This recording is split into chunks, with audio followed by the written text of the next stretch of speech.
If you've ever wanted to pilot your own spaceship, I suggest that you go to NASA.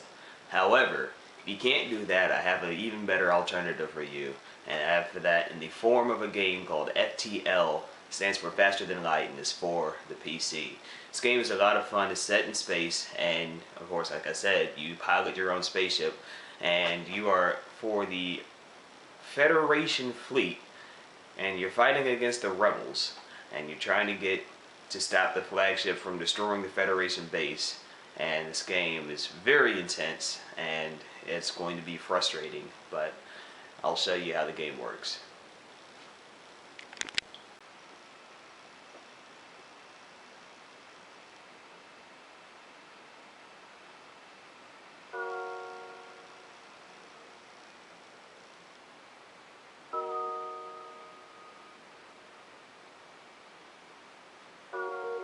The first thing you'll notice about this game is that the graphics that you see in the major releases that you see on the 360 and the PS3, those have all been traded for the 8-bit graphics for the days of old.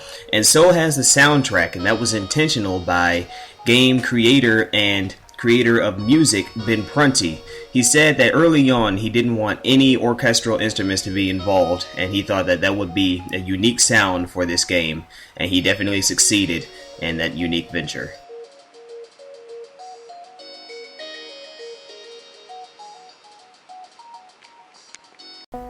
When you go to begin a new game, you're greeted by this screen by which you can choose the ship that you want, and it'll show you what kind of systems it has on board and what kind of weapons the ship originally comes with.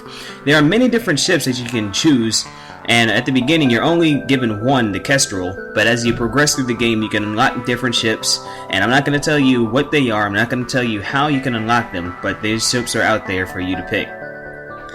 Each ship has its own unique qualities and weapons, and has its own augmentations, and they can all come in handy. If you would like, you can rename your ship. For example, we can name this one Spike the Bulldog.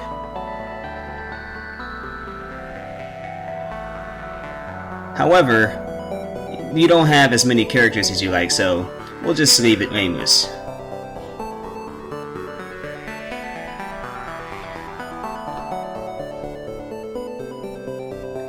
As you see over here, there is a normal mode and there is an easy mode. We'll go ahead and play this game on normal, and you can see just how difficult normal can actually be. When you start a new game, you're greeted by this screen that tells you that you're carrying vital information for the Federation fleet. What is this information? You don't know. The game doesn't tell you, but whatever it is has to be pretty important. You need to relay this information to the Federation, and you have to keep running away from the rebels as you do so. When you see your ship, you'll see that you have three crew members already, and you can simply point and click them to whatever station you want them to man. When they man the station, it actually improves the output that that station has on the ship, and they can also level up and improve the output even more.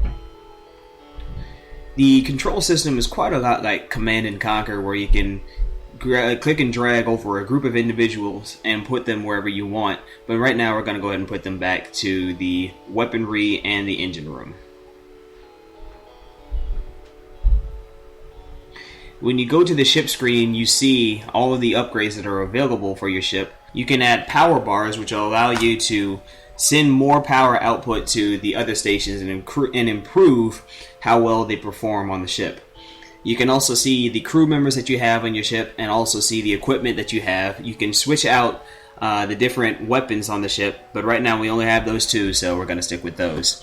From there, you can go on to the galaxy map, and you can see all of the different beacons that you can jump to, and there's the exit down there at the bottom right, and there's also a store. But right now, we're going to go ahead and jump to this nebula.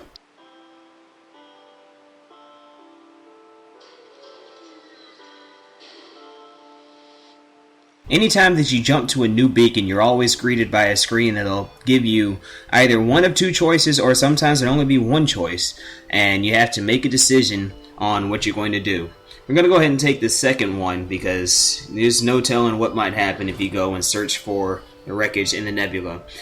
Sometimes the decisions will be ridiculously brutal, and you will lose crew members, and it's just not fun.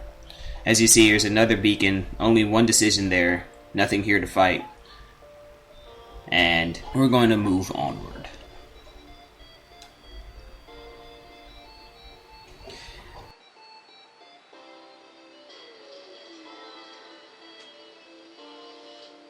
When you arrive at this beacon, you'll see that there is a rebel ship here ready to engage in conflict.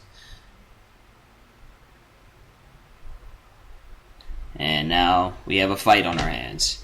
On the ship we have two different weapons that we can use. We have a cannon and a laser, and we're going to take power from the engine supply so that we can power up the cannon so we can fight back. How to fire your weapons: you can click on whichever weapon that you want to fire and click on a room in the ship, and you'll fire in that ship's room. However, you have to get through the ship's shield first, and once the shield is down, you're able to hit the room directly with the laser. Missiles are able to bypass all shields, however, you only have a limited amount. And right now you can see that rooms in the ship are on fire and we are losing oxygen, and you can see just how brutal this game can be. This game makes no apologies on how tough everything is. What you can do to fight the fire is you can either take out all of the oxygen in the room, or you can send your crew members in there and they will use fire extinguishers to attempt to put out the fire.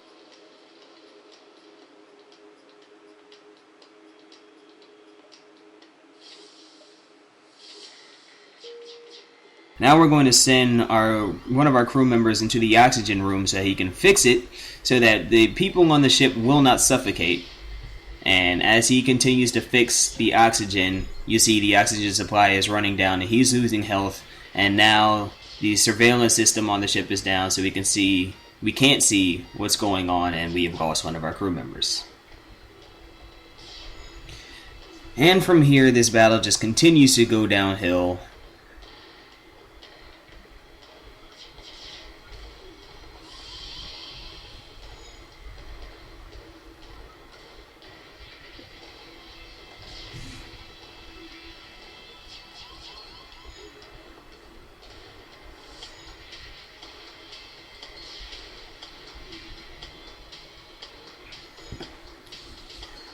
One good thing about this game is that it is non-discriminatory. The bad thing is that it hates everyone.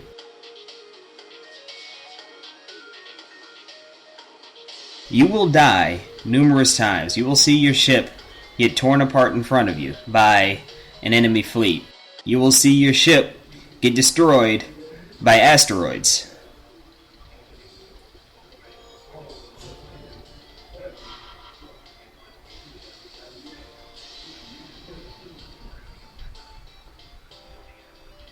And your crew members will run out of oxygen. One nice thing about the game is when it's not killing you, it'll make fun of you for killing yourself in the training.